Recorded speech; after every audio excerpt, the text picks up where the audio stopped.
So, look, you guys know this. I'll do this from time to time. And we were kind of texting around, like, show topics and thoughts and everything like that. And I was texting with another group of friends. And they were talking about Jahmyr Gibbs. And one of my friends said, you know, I'd like to see him get outside more, maybe be a little more dynamic. And I had an epiphany once again. It didn't cost me 50 at Tiffany's. That's the tagline. That's bars for you, BMG. That's bars. It's bars. That's bars. You know what, D-Mac?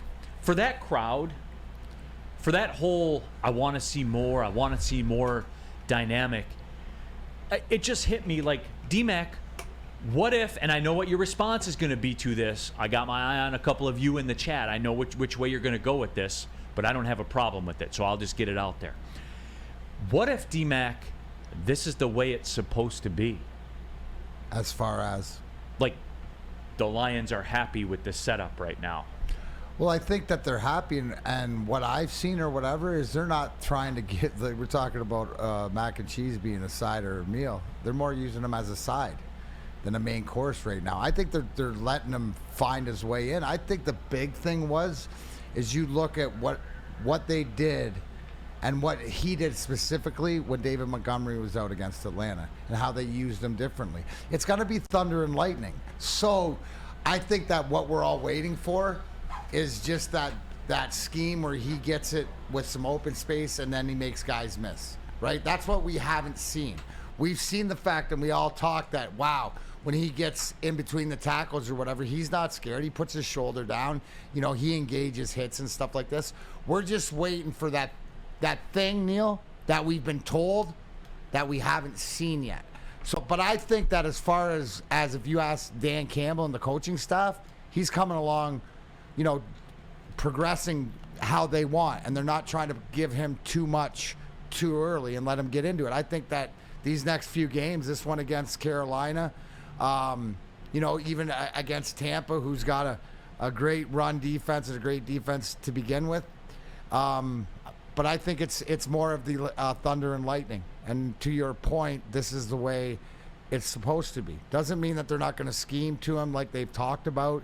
And Ben Johnson, we're going to use him in ways that you've never seen. Well, we're still waiting to see. But I think that once we see him do something dynamic that we were told, then people will be more at ease.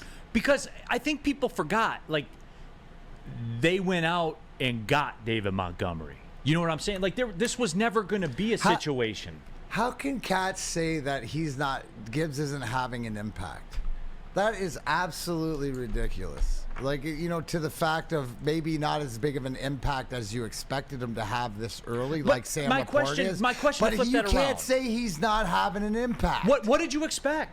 Right, exactly. Like, I mean, because I know, and guys, everybody wants your first round pick to be the gold Hall of Famer right out of the bat.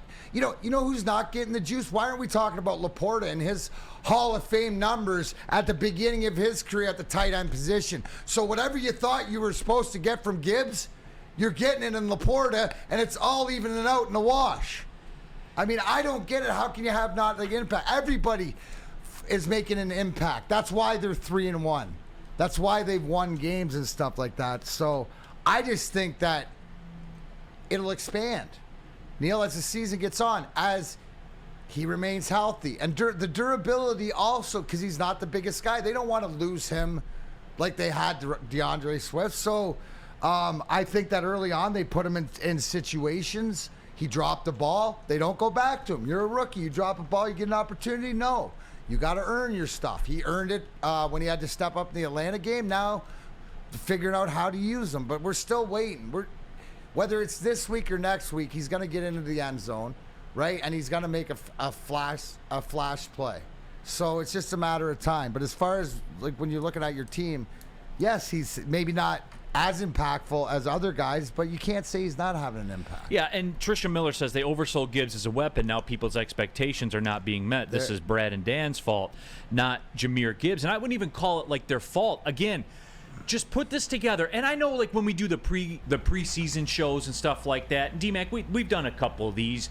You start adding up all the numbers people expect from everybody. Next thing you know, you're penciling Goff for 6,500 yards passing and 58 touchdowns. You know, like, it doesn't add up. I just don't know what people expected. Like, for real, what did you guys expect? Because I will say this. When David Montgomery was not available, he got you almost 5 yards per carry. What are you asking for? Like, what do you want for real? And I would say it's more valuable than that because he stepped up when Montgomery was out and the Lions didn't have a choice. And he ran the hard yards. And he He ran the assumed the durability. role. And he did what you're supposed to do with the top 5 offensive line is get deeper into the game and tired. I see people say, oh, the other team was tired. Yes, that's part of it. Wearing them down and getting stronger. You know, so I think he's right on pace for where they want him to be. And ask and sometimes you shall receive. And Chuck Brewer gave it to me here. 179 yards on the season as the team's second back. He's got more than a lot of teams' leading rushers.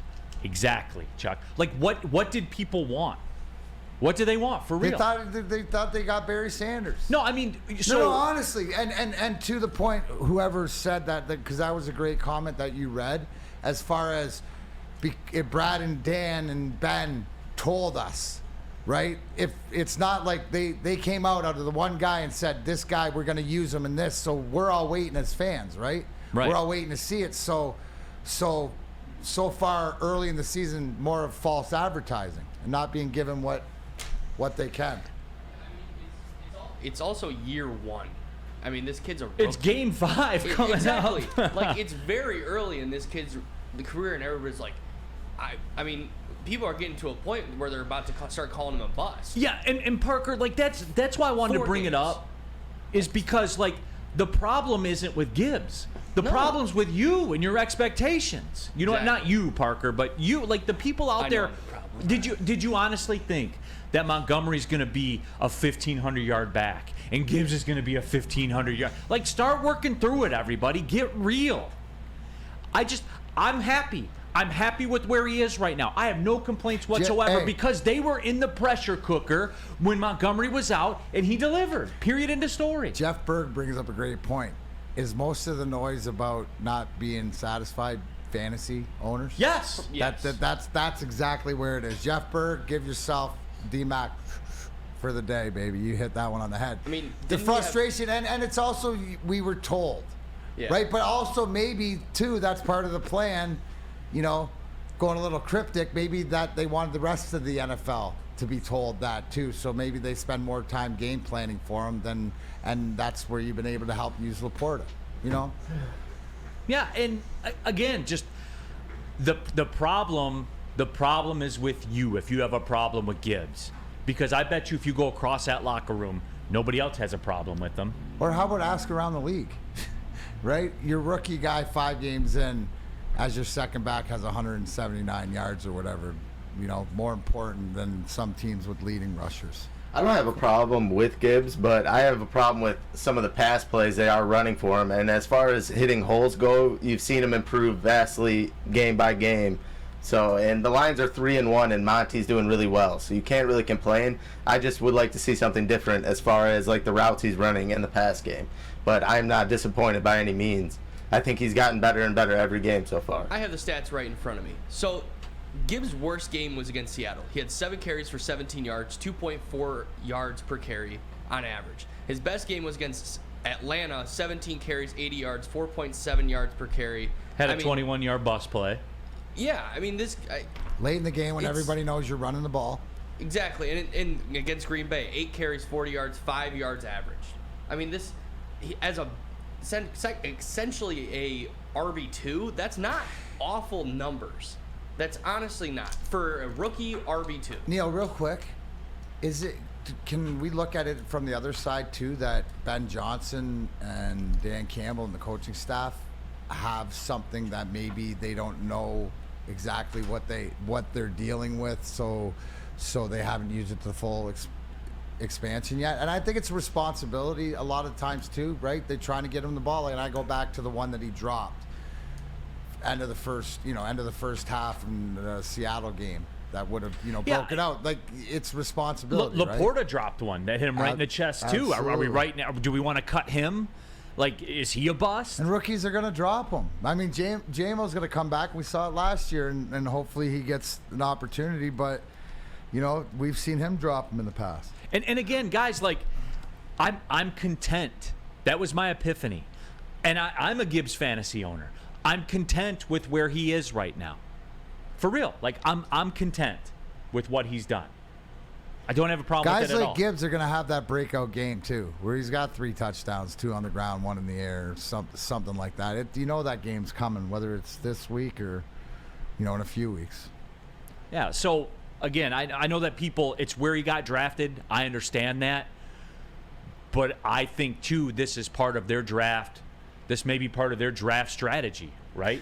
They feel they have a talented running back under cost control. You know what? I sort of, this is, somebody brought up this comment. I apologize. But they said, well, you don't draft a running back at 12 to be your backup. But doesn't that tell you how strong your team is, that if your draft pick at 12 is your backup running back? That, to me, tells me that it's team. Because most times you got to throw him right in the fire, just like Atlanta does to Bijan. You have a luxury here. Get your NFL Lions Sundays right out there in the fire as well with the Woodward Sports Lions Insider Show. Woodward and Maine. Sundays 8 to 9 a.m. Tuesdays at 7 to 8 a.m. as well. Hosted by Gabby D. Phillips, Matt Broder, and Terry Foster as well. So get your NFL Sundays kicked off the right way. Woodward and Maine, our Detroit Lions Insider Show with all of our Lions reporters that are out there. So, again, for me, I'm cool with it.